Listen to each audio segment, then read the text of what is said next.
In 1978, a 12-year-old boy vanishes on his short walk to baseball practice, leaving behind only his glove and a town full of questions. 17 years later, that very glove mysteriously turns up in a library book return, sparking a renewed investigation that leads a retired detective down forgotten streets, into sealed basements, and through decades-old secrets. As a faded photo, a buried confession, and a locked park tunnel come to light, the truth of what happened on that warm summer afternoon finally emerges from the shadows. It was just after 8 a.m. when the library doors clicked open and Marlene Winters stepped into the stillness of a rainy Monday morning. She had worked at the town library for nearly 30 years, and Mondays were always quiet, save for the steady thump of overnight book returns hitting the bottom of the metal bin near the front desk. That morning, it was full. Marlene fished through the pile of thick biographies and damp paperback romances, flipping through warped covers and slipping them into sorting carts by instinct. She didn't notice the strange weight of it at first, the old worn leather buried beneath two large books. It wasn't until she reached for the Lou Gehrig biography and felt the soft drag of something else inside that her hand paused. The glove was wedged tightly against the spine of the book, as though it had been forced in. Brown, cracked, the fingers curled stiff with age, the leather nearly blackened with time and oil. Marlene held it up, puzzled. It was small, clearly a child's, well used, with a faded patch of duct tape holding the thumb in place. But it was the inked writing on the inside of the wrist strap that made her stomach turn over. Teddy Wexler, 7. She whispered the name aloud before she realized what she was doing. She hadn't said that name in years. 17, maybe even 18 years ago, Teddy Wexler had vanished on his way to baseball practice. He was 12, walked that stretch from his house to the old field every Tuesday and Thursday, cleats swinging from his bat. One June afternoon, he left home and never arrived. No one saw where he went. The town searched for weeks, dogs, volunteers, helicopters, but found nothing. His mother stood on the library steps during the first week of the search, handing out photocopied flyers with his school portrait, his eyes bright and smiling. After that summer, the town stopped talking about it. But Marlene never forgot that name. And now, standing alone by the return bin with that glove in her hands, it was like the years had folded back in on themselves. She stared down at it, the room silent but for the soft patter of rain against the glass, and said quietly, "You were never supposed to come back." The glove sat on Marlene's kitchen table for nearly an hour before she picked up the phone. It didn't feel right to leave it in the library's lost and found box, tucked between a pair of reading glasses and a child's windbreaker.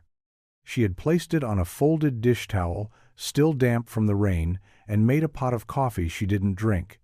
For a while, she just stared at it, unsure what to do. There had to be someone still assigned to the case, even after all these years. Or maybe not. Maybe it was buried in some archive room beneath a stack of unsolved files no one wanted to touch anymore.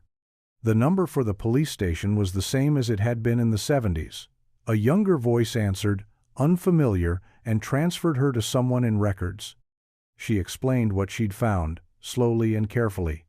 Careful not to sound dramatic, but even through the receiver, she could hear the silence on the other end shift when she said the name, Teddy Wexler. The woman on the line told her to hold, then came back a minute later with a different voice. Detective Clara Hayes.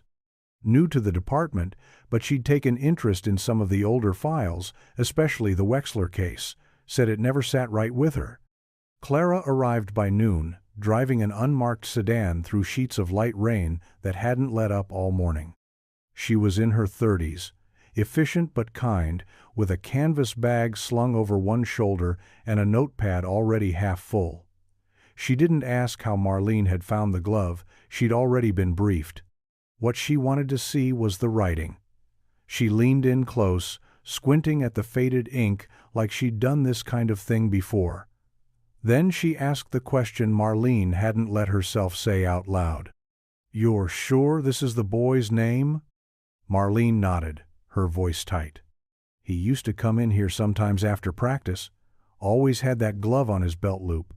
She paused, then added, "He was a sweet kid, polite, always said thank you."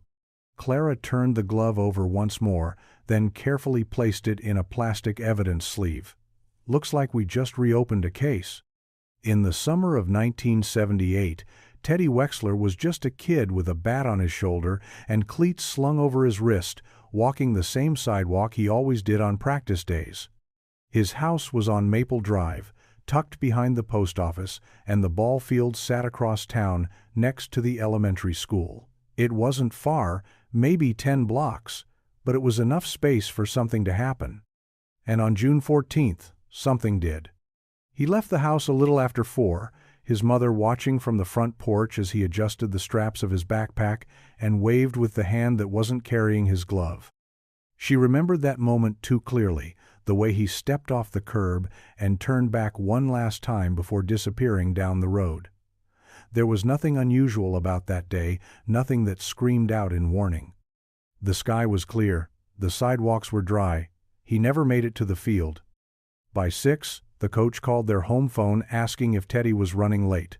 By 6:30, his father was driving up and down the streets. By sundown, the police had been called. Volunteers fanned out through the woods. Flashlights bounced off creek beds and ditches. Dogs were brought in from 2 counties over. For 3 weeks, the town clung to the idea that maybe he got turned around or hurt somewhere and couldn't make it back. But no blood was found. No shoe prints. No backpack. Nothing. A missing person poster went up in the library, right next to the bulletin board where Marlene posted storytime schedules and book club flyers. His photos stayed there long after the others had come down, long after the church vigils stopped, long after the Wexlers divorced and the house was sold. Everyone had their own theory. Some thought he was taken by a stranger passing through. Others whispered that someone in town had done it, someone who knew him. The truth was, nobody knew a thing. The trail ended the moment his sneakers stepped off that driveway.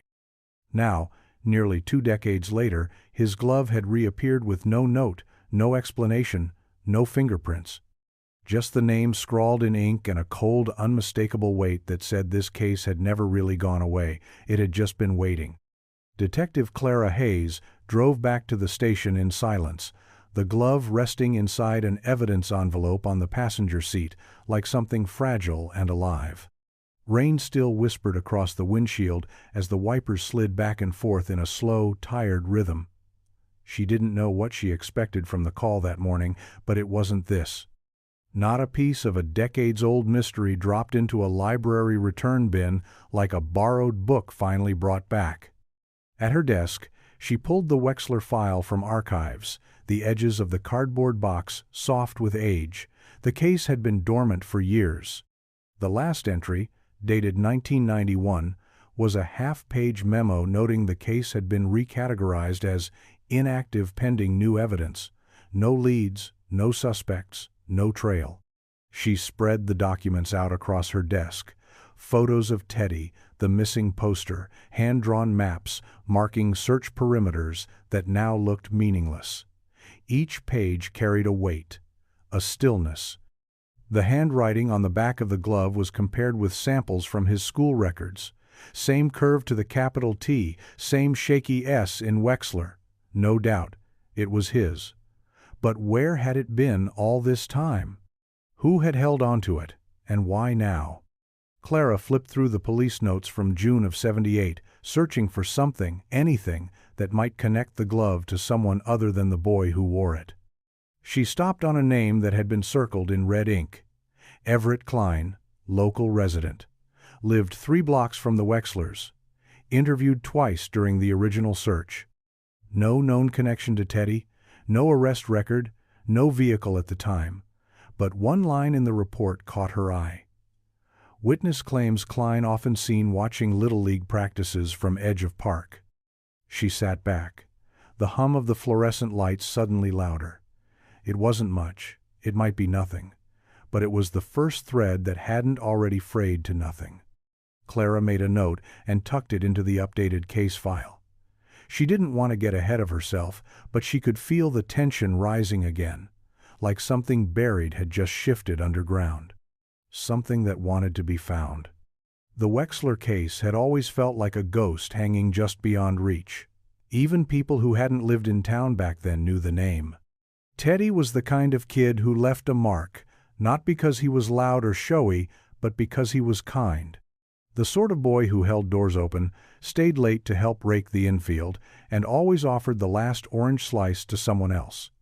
His disappearance had sent ripples through the town that never fully settled. 17 years later, you could still feel it in the silences people kept when his name came up. Still see it in the tightness that crossed Susan Wexler's face when she passed the old baseball field on her way to the market. She still lived in the same house. The paint had faded, the shutters had gone gray, but the porch light still came on at dusk, just like it always had. Clara parked across the street and waited a moment before stepping out into the misty afternoon. She hadn't called ahead. She wasn't sure if she should have. When she knocked, there was a pause, then slow footsteps, and the door creaked open just enough for a tired pair of eyes to peer out. Susan looked older than the photos in the file, but her expression hadn't changed. It was guarded, braced. Clara introduced herself, explained about the glove, careful with her tone, choosing her words like she was tiptoeing across glass. At first, Susan didn't say anything. Then she opened the door the rest of the way and motioned her in. The living room was quiet, the air dense with a kind of stillness that felt practiced. Clara placed the evidence envelope on the coffee table and watched as Susan unsealed it slowly, pulling the glove free like it might crumble in her hands. She didn't cry, she didn't speak. She just held it, running her fingers along the edge of the worn leather like it was something sacred. "He left with it," she said, finally, her voice thin. "That day, I remember it swinging from his belt loop." Her eyes stayed on the glove. "He never went anywhere without it." Then, quieter still, "Why now?" Clara didn't have an answer, only more questions and the sense that something long frozen had just started to thaw.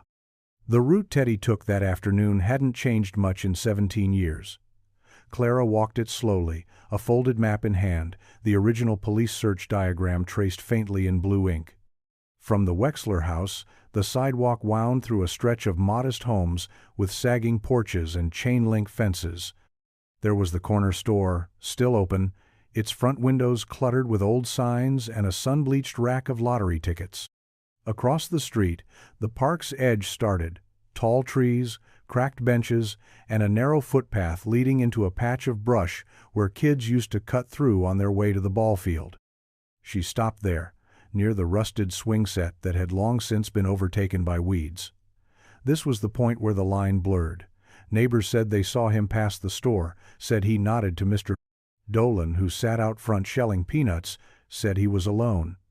But past this tree line, past the shortcut trail, and into the open space between the park and the school, the sighting stopped. No one saw him reach the diamond. No one saw him cross the street. It was like the earth had swallowed him whole. Clara crouched by the trailhead and took a photo. The brush was thinner now, not quite as wild as the reports had described in 1978, but it still offered enough cover for someone to wait unseen. She glanced behind her, imagining the street empty, the houses quiet. If someone had been watching, this spot would have given them the time and angle to act without being noticed. Back at the station, she laid out the photos beside the map and highlighted Teddy's probable path in yellow. The missing time between the store and the field couldn't have been more than 10 minutes. 10 minutes, half a dozen potential turnoffs, and at least 3 known blind spots. But that was assuming he stayed on the route at all.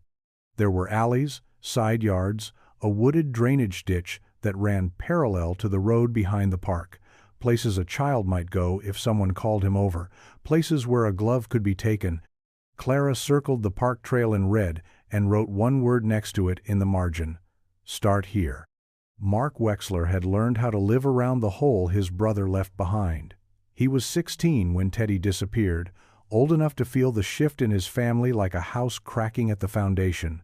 His parents had drifted apart by the following spring, and by the time he graduated high school, the family dinners had stopped, the laughter gone silent. He moved out after college and rarely looked back, carrying the weight like a stone tucked somewhere he didn't have to touch. When Clara called him, he almost didn't pick up. She explained who she was, what had been found, and what it might mean. There was a long pause on the other end before he said quietly, "I always wondered if he made it to the park." She met him 2 days later, at a small diner off Route 9, the kind with cracked leather booths and a jukebox that hadn't played in years. Mark looked tired but held himself with quiet resolve, the kind of man who had built walls around old pain and learned how to function with them in place. Clara showed him the glove.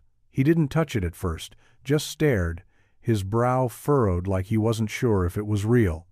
Then he asked if he could hold it, and she slid it across the table.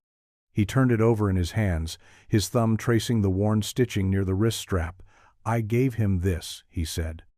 "My old one. It was too small for me by then, but he wanted it so bad."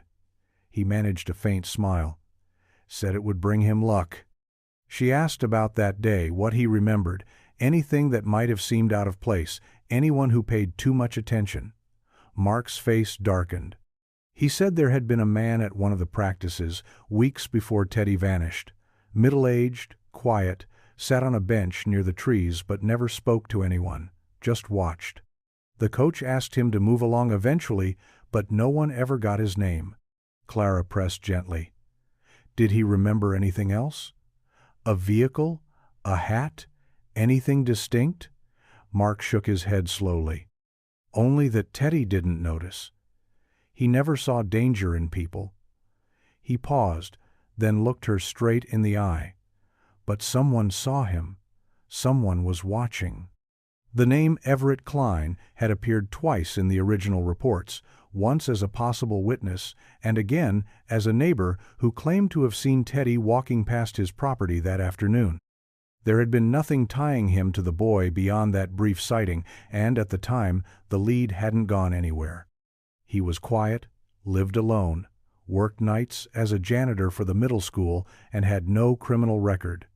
No one remembered him causing trouble. But he was also the man Coach Dorian asked to leave the park that spring after he'd been seen watching practices too closely from behind the fence. Clara pulled the old transcript of his interview from the archive box. The handwriting was rough and faded, but legible enough to read through.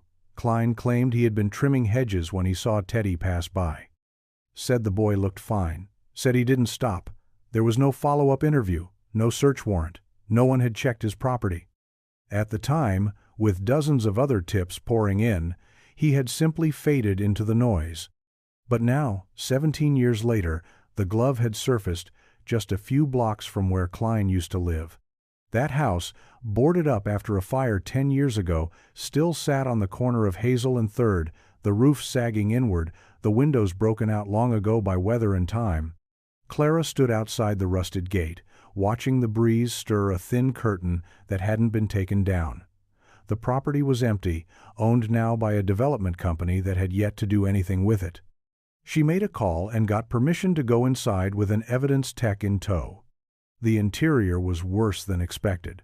Water damage along the walls, paint peeling in long strips, the floors soft in places. But in the back room, near what looked like an old workbench, they found something.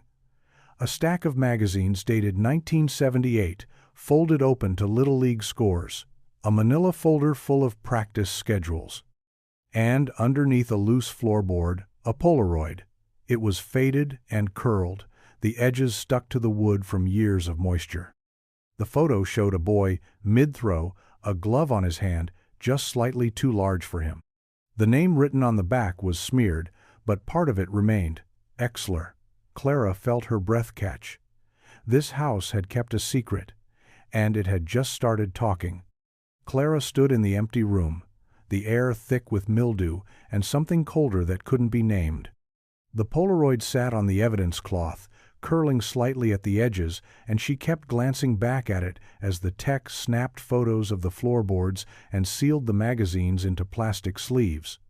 There was no question the glove in the picture was the same one that had ended up in the library drop, same worn patch along the thumb, same small frame.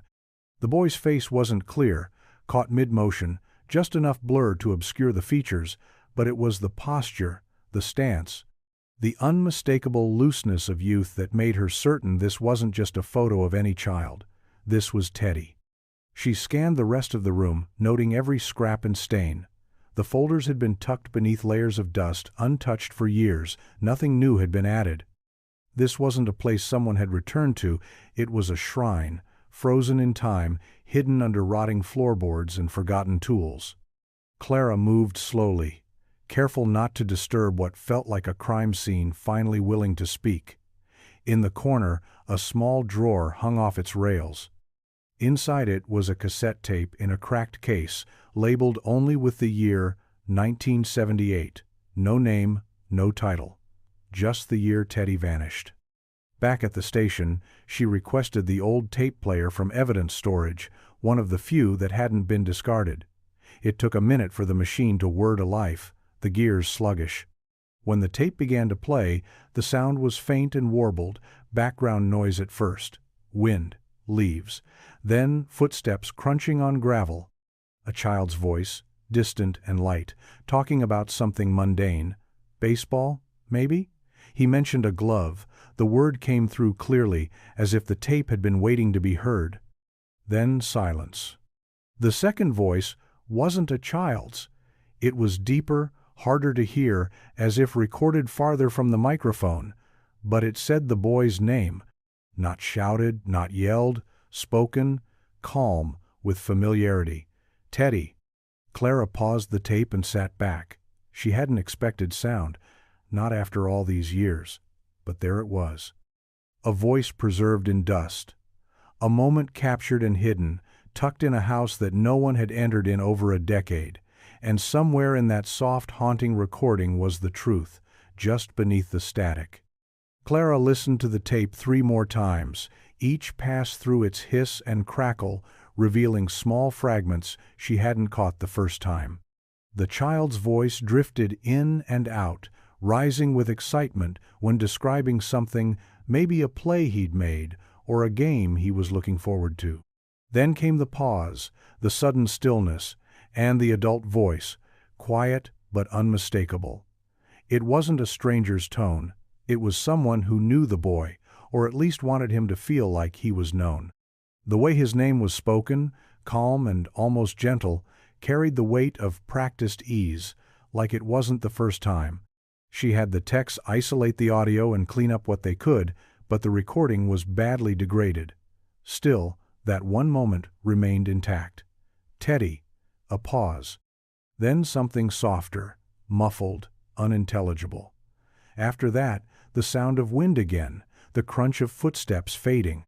Clara sat in her office, the tape recorder now silent, the Polaroid beside it. She opened the file again and stared at Everett Klein's photo from the 1978 interview. His eyes were narrow, his mouth tight, as if holding something back even then. The police at the time had nothing to charge him with. No motive, no evidence, no witness placing him near Teddy that day. But now she had a photograph, a voice on tape, and a trail that seemed to lead straight back to that house. She drafted a report for the district attorney's office and logged everything into evidence. There wasn't enough yet to declare a suspect, but she was getting close. The tape, the glove, the photo, they were pieces of a puzzle just beginning to take shape. Later that evening, Clara returned to the Wexler home. Susan answered the door with a wary look, as if afraid the next thing she heard might be worse than the last. Clara told her about the cassette, about the child's voice, and the name spoken clearly. She didn't play it. She just told her it existed. Susan stood still, her hand on the frame of the door, then nodded slowly. So, he wasn't alone. Her voice barely carried the words. Clara didn't answer right away. There were still too many blanks. But the direction of the story was changing. For the first time in years, they weren't looking backward, they were starting to move forward. The book that had arrived with the glove had seemed like an afterthought at first, just a vehicle for delivery. A well-worn biography of Lou Gehrig, stamped with the town library's checkout card, still glued inside the back cover. Clara had almost missed it in the shuffle of bigger discoveries, the glove, the Polaroid, the tape, but something about the book nagged at her. People didn't just mail childhood relics anonymously unless they wanted to be noticed or remembered. She took the book home, spread it open on her kitchen table, and turned through each page with slow, deliberate care. Somewhere near the middle, just past the chapter about Gehrig's first season with the Yankees, she found something odd. The spine was stiff, resistant. She ran her finger along the crease and felt a ridge. Tucked deep into the binding was a narrow slip of folded paper, wedged so tightly that she had to use tweezers to slide it free. It had yellowed with time, its edges curled and dry. The handwriting was faint but legible, scrawled in rushed, uneven lines. It wasn't signed. "I didn't mean for it to happen. I didn't know what else to do. He was scared and I panicked. I never hurt him. I swear I didn't. I didn't know how to take it back." There was no date, no name, no direct reference to Teddy, but Clara didn't need one. It was a confession, or at least the closest thing she'd seen to one, the kind of note written not to exonerate, but to unburden. And it had been hidden in a book returned to the library, in the very building where Teddy's missing poster had once hung for over a year. She took the note to the evidence lab for analysis, hoping for a fingerprint, a hair, anything. Even the smallest thread could tie it to someone. But more than that, she knew what this meant psychologically. Whoever had placed it wanted the truth to come out, but not too fast, not all at once. Someone was trying to release the truth in pieces, like they were still afraid of it. Clara leaned back in her chair, staring at the note in its sealed bag. This wasn't just a cold case anymore. Someone was trying to make peace with something they'd buried long ago. And the grave they dug was starting to show through the soil. The card in the back of the Lou Gehrig book was faded, its lines barely visible beneath layers of thumbprints and time. But Clara spotted something beneath the top layer of borrower names, a handwritten entry that didn't match the others.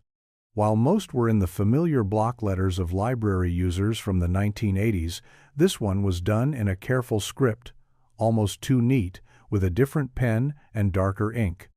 It had been squeezed between two stamped dates, almost as if it had been added later. Everett Klein.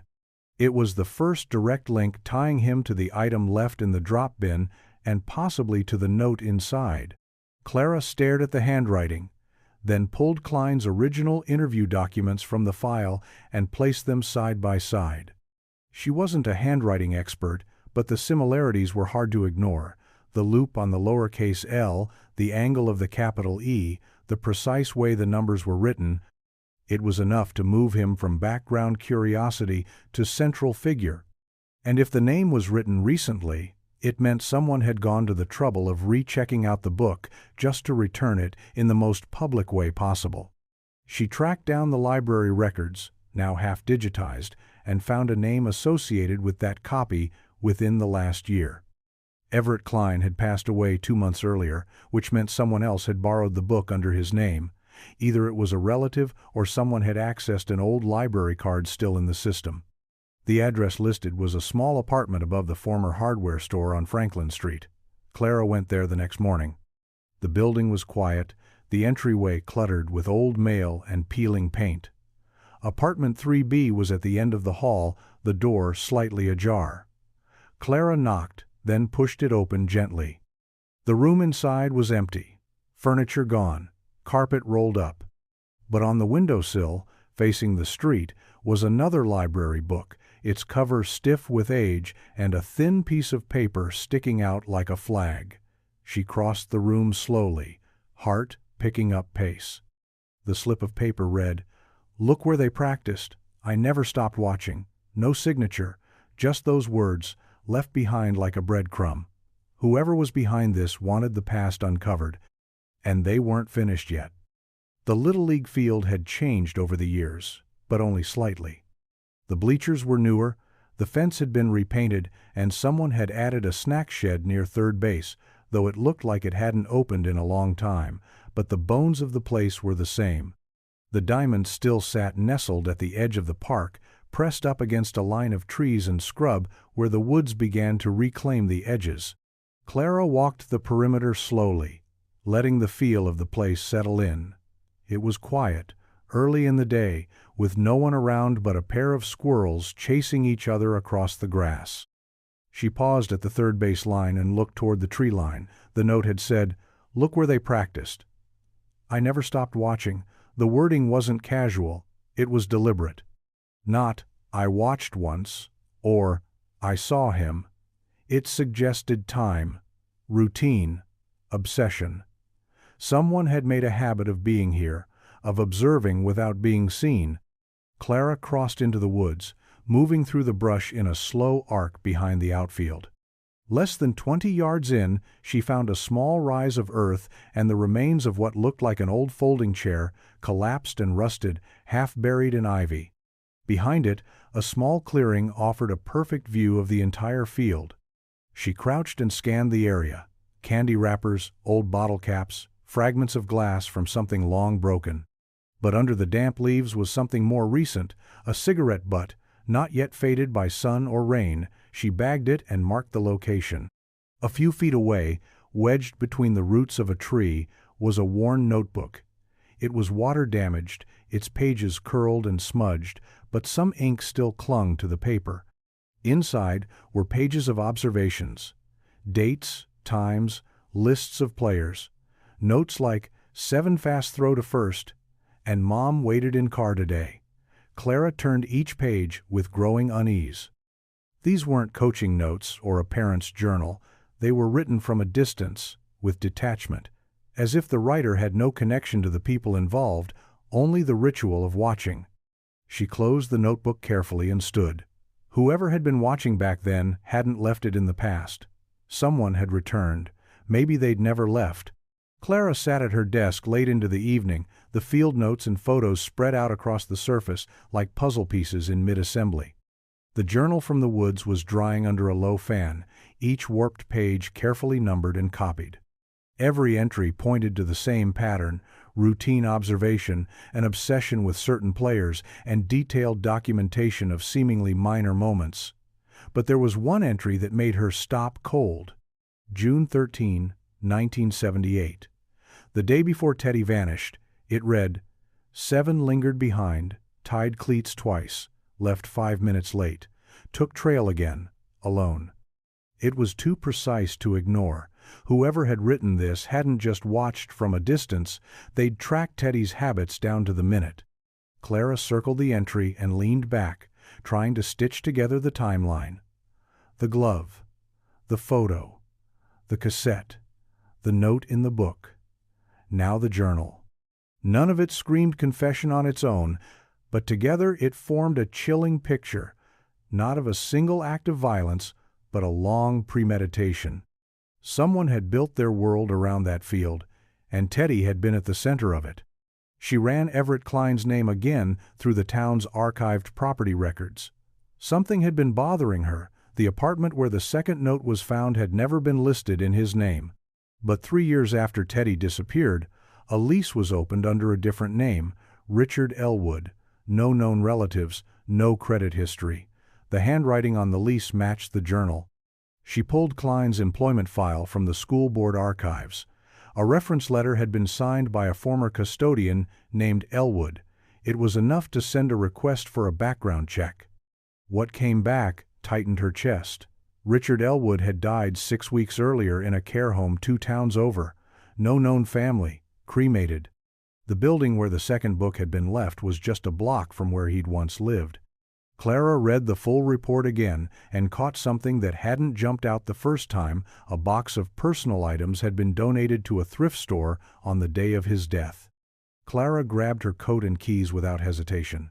If that box hadn't been picked over yet, if it was still intact, it might be the last window into the mind of a man who had been watching children from the shadows for nearly 2 decades. And it might be the only way to finally bring Teddy home. The thrift store was quiet when Clara arrived, the bell above the door chiming softly as she stepped inside.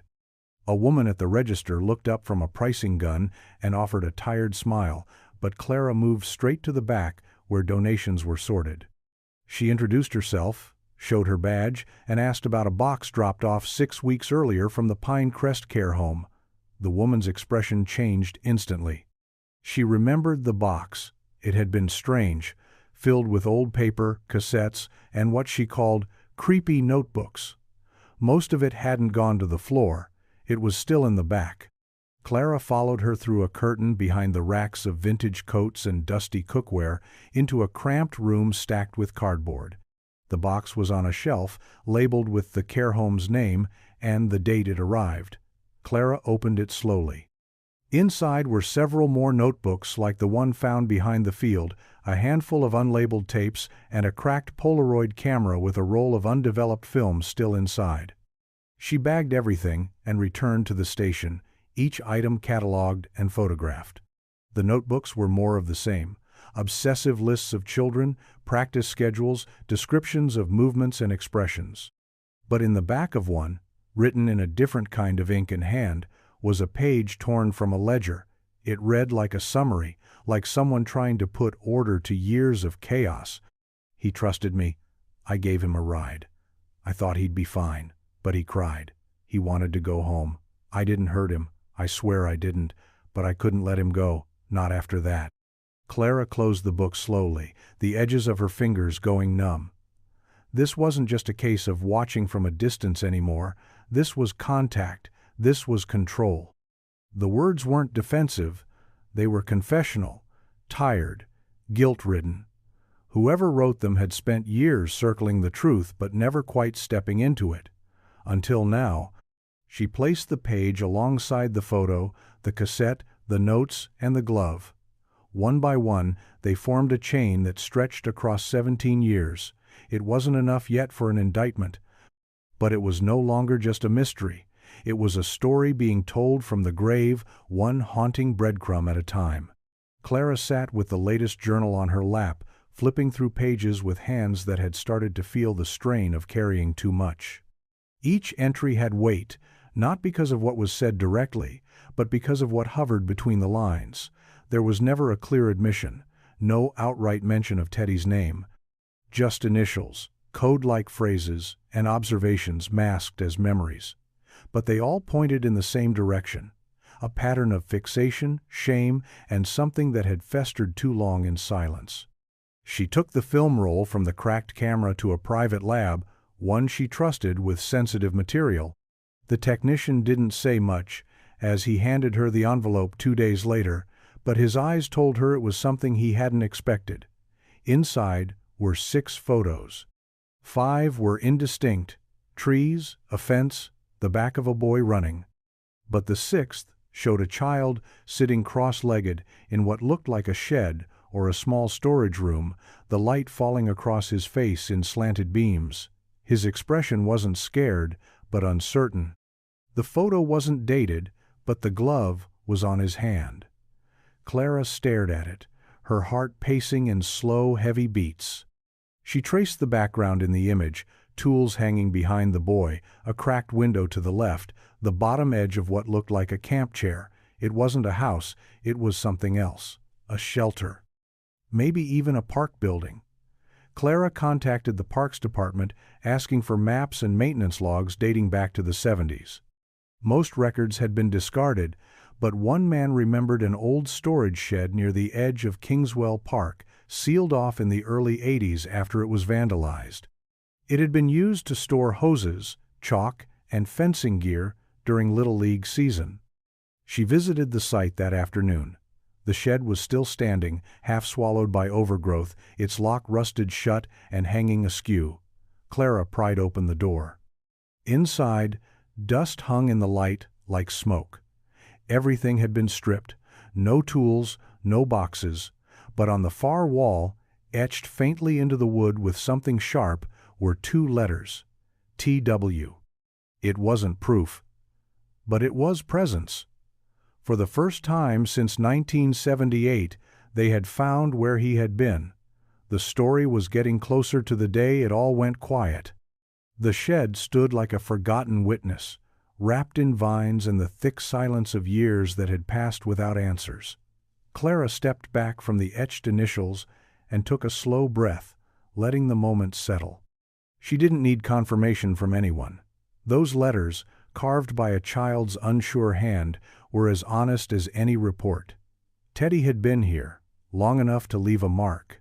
Long enough for the fear to pass and routine to settle in.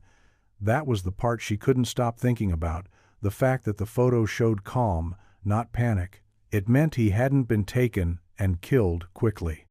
He had been kept. Back at the station, she pieced together the timeline again. Teddy disappears on June 14, 1978. Sightings stopped near the park. The shed would have been within view of the field, concealed by trees.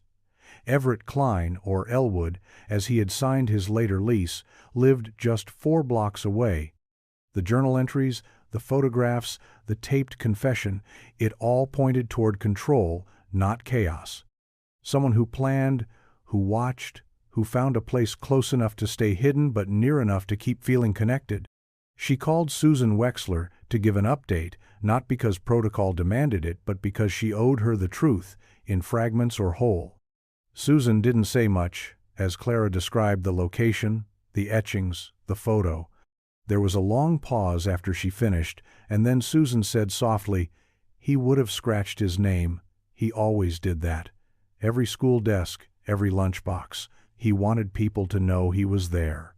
Clara hung up and sat in silence for a moment. There were no bodies, no blood, no remains to tie a final bow around this case. But the evidence had become undeniable.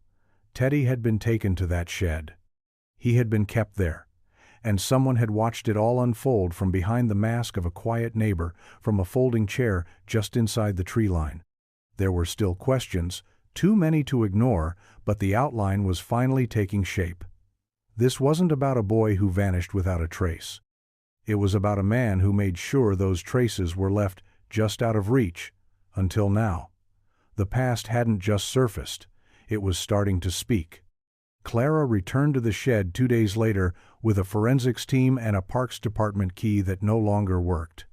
The door had to be forced again, this time with care, their movements quiet despite the absence of an audience. The interior was stripped bare, just as before, but now the team took it apart one layer at a time.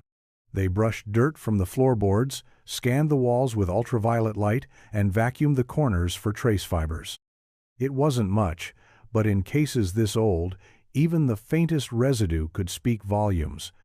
Near the back wall, beneath a loose section of floor, they uncovered a shallow depression filled with compacted soil and fragments of something cloth-like.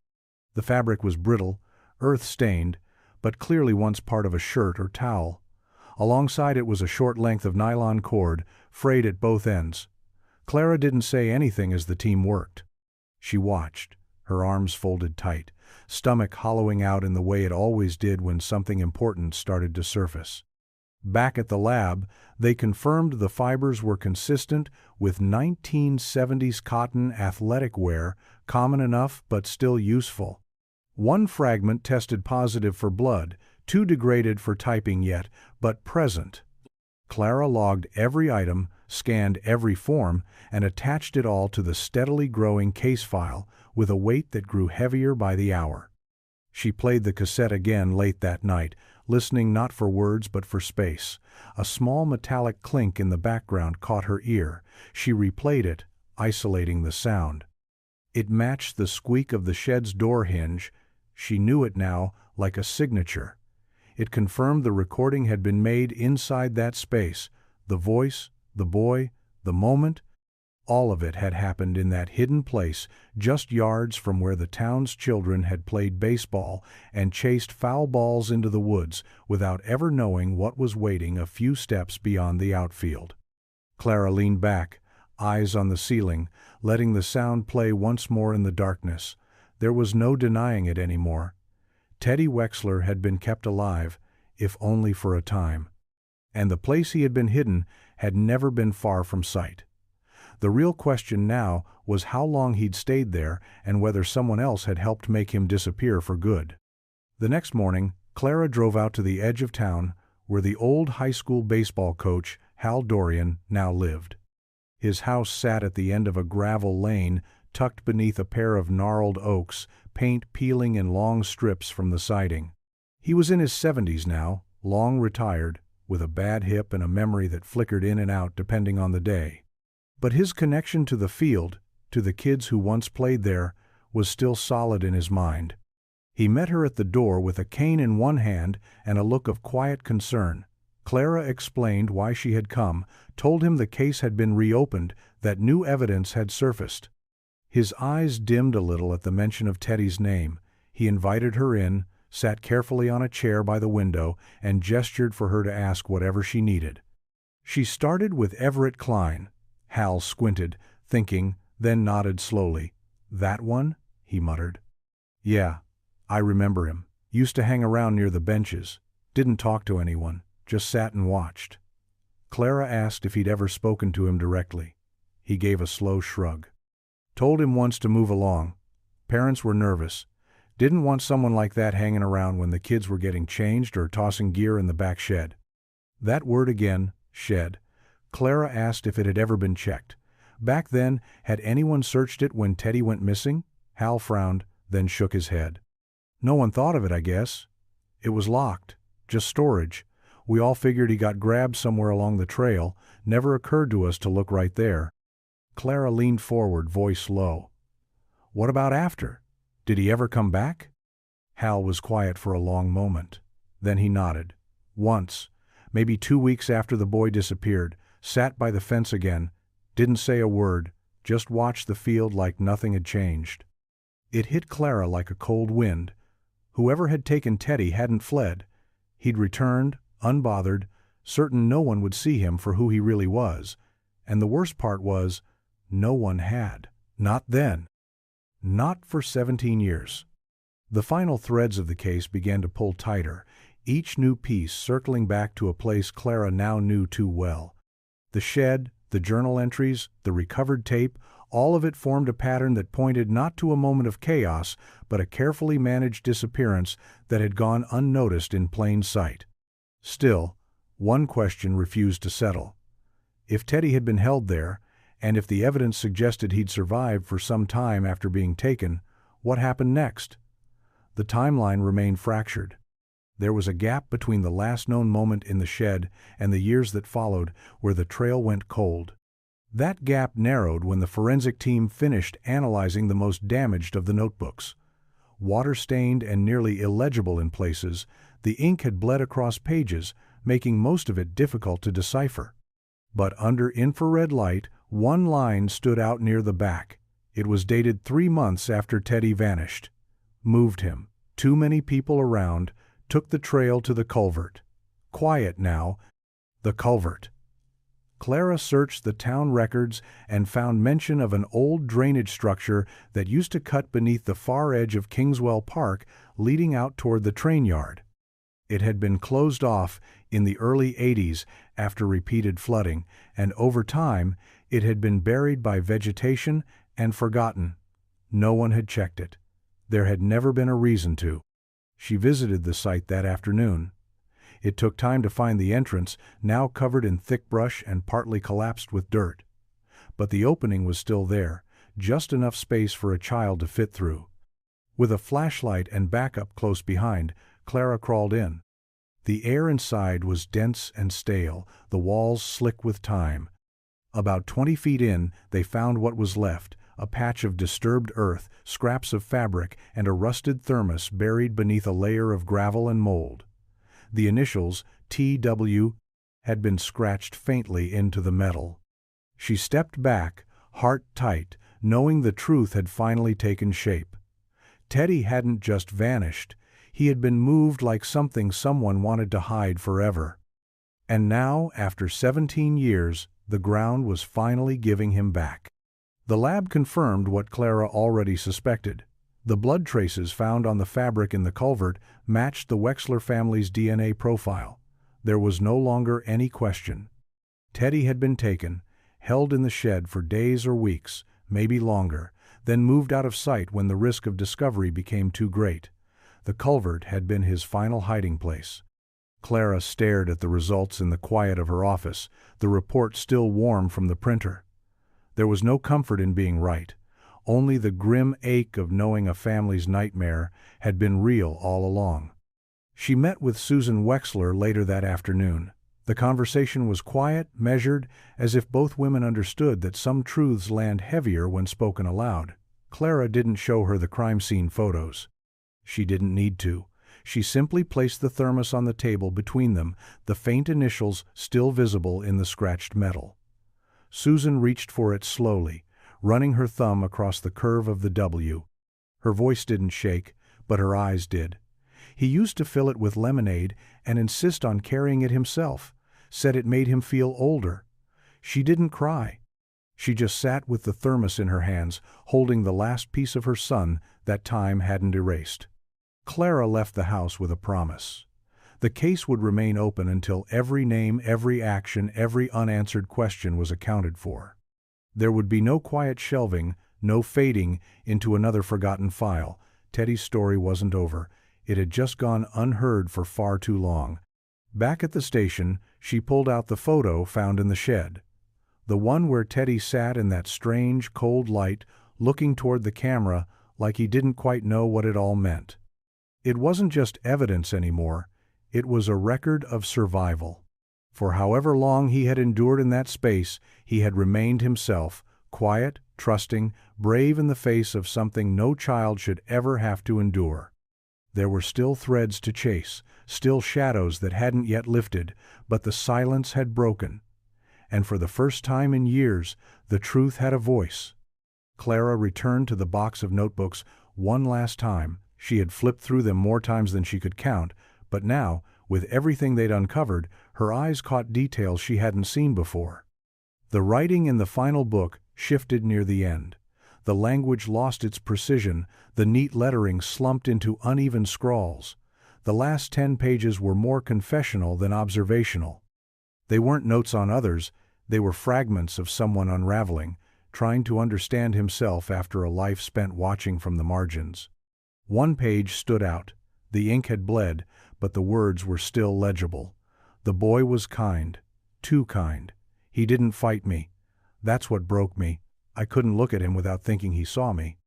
Not just who I was pretending to be, but what I really was. Another line followed, shakier, more rushed.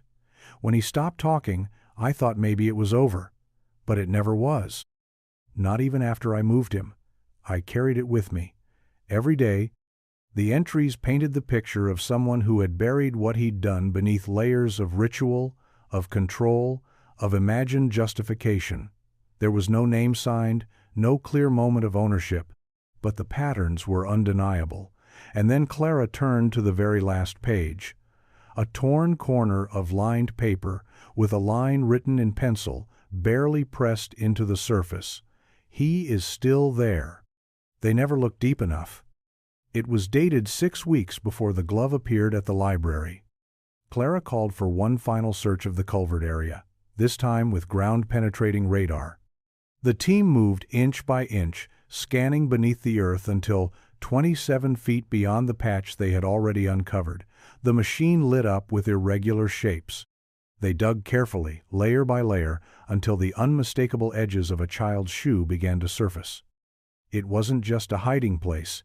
It had been a grave all along, sealed quietly under mud and roots while the world moved on. Clara stood at the edge of the culvert, watching the forensic team lower a tarp into the soil, the wind rising gently behind her. The boy who vanished in 1978 had finally been found. And this time, he wasn't going to be forgotten. The autopsy confirmed what Clara already feared, but needed in writing. The remains were consistent with a male between 11 and 13, the estimated time of death likely weeks after the disappearance. There were no signs of major trauma, no broken bones or sharp injuries, just dehydration, stress markers, and evidence of prolonged confinement. The medical examiner listed the cause as probable neglect compounded by isolation and environmental exposure. It wasn't an act of sudden violence, it was abandonment cloaked in silence, the slow erosion of life left unattended in the dark. She called Susan personally. It wasn't the kind of thing you delivered through an official report. When the phone rang on the other end, Susan answered with the kind of quiet that said she already knew. Clara explained the findings gently, gave her the location and the option to visit, though she made clear the site had already been closed and prepared with care. Susan didn't say yes, but she didn't say no either. She asked only one question, whether Teddy had suffered. Clara told her what the coroner had said, that it was likely quiet, likely slow. She didn't embellish. She didn't try to soften the truth. And Susan, through a voice thin with decades of grief, whispered that he had never liked to be alone in the dark. Clara ended the call and sat for a long time in her office, the lights off, the window open just enough to let in the breeze. The case was no longer cold, but it wasn't resolved either. There would be no trial, no handcuffs, no courtroom justice. Everett Klein, or Richard L. Wood, whatever name he carried at the end, had taken the truth with him. But the trail he left had finally been followed to its end. The glove, the tape, the photo, the grave, each piece left behind not as a taunt, but almost as a penance. Like he had wanted it found, piece by piece, until someone finally put the story together, until someone said the boy's name again and meant it. Teddy Wexler wasn't just a case anymore. He was a boy who had been seen, held, hidden, and lost, and now, finally, remembered. The town hadn't spoken Teddy Wexler's name aloud in years, at least not in public. Whispers lingered, passed quietly in grocery store aisles or behind cupped hands during school functions, but the story had faded into a kind of uncomfortable folklore. People remembered the boy, the posters, the search dogs, but over time, silence took its place. Now, 17 years later, the silence had finally broken, and the weight of that story came rushing back in all at once. The mayor's office approved a small memorial near the baseball field. Nothing large, nothing extravagant, just a bench along the third base line and a bronze plaque set into the grass beside it. Clara didn't ask for it. She hadn't pushed for the ceremony or the press coverage that trickled in once the remains were identified. But it happened anyway. The town needed it. A moment to pause, to acknowledge that what was once pushed aside had returned, and that it mattered. The ceremony was quiet. No speeches, no cameras. Just a gathering of those who had known Teddy, or remembered him faintly, or had children of their own now, and couldn't help but feel the story settle into their bones. Mark Wexler stood beside the bench, one hand on the plaque, his other gripping a folded photo of the two of them playing catch in the backyard. He didn't speak either. But his eyes stayed on the field, on the place where his little brother had played his last game, not knowing it would be the last. Clara stayed at the edge of the gathering, her coat buttoned against the wind. She didn't need to stand at the center. Her work was done, at least on paper. The case was closed. But something about it stayed with her, the way Teddy had left small traces, just enough for someone willing to look. Not everyone wanted to be found with noise. Some only left echoes. And in those echoes, if you listened carefully enough, the truth waited. As the crowd thinned and the wind moved gently through the empty field, Clara approached the bench and placed the worn glove gently across the plaque. Not as evidence anymore, but as a promise fulfilled. He had come home. A week after the memorial, the library returned to its quiet rhythm. Marlene Winters resumed her morning routine, sorting returns with slow, practiced care. But now, every time she reached into the metal bin, her breath caught for a moment. That morning in early spring still echoed through her, finding that glove inside the Gehrig biography, the soft weight of something that had waited nearly 2 decades to be held again. It had started with her, and she carried that knowledge with a quiet kind of reverence. She kept a photo of the memorial bench tucked into the front of her desk drawer, not to show anyone, but because she didn't want to forget what it felt like to see justice begin with something so small. Across town, Susan Wexler sat on her front porch for the first time in years without the heavy pull of wondering.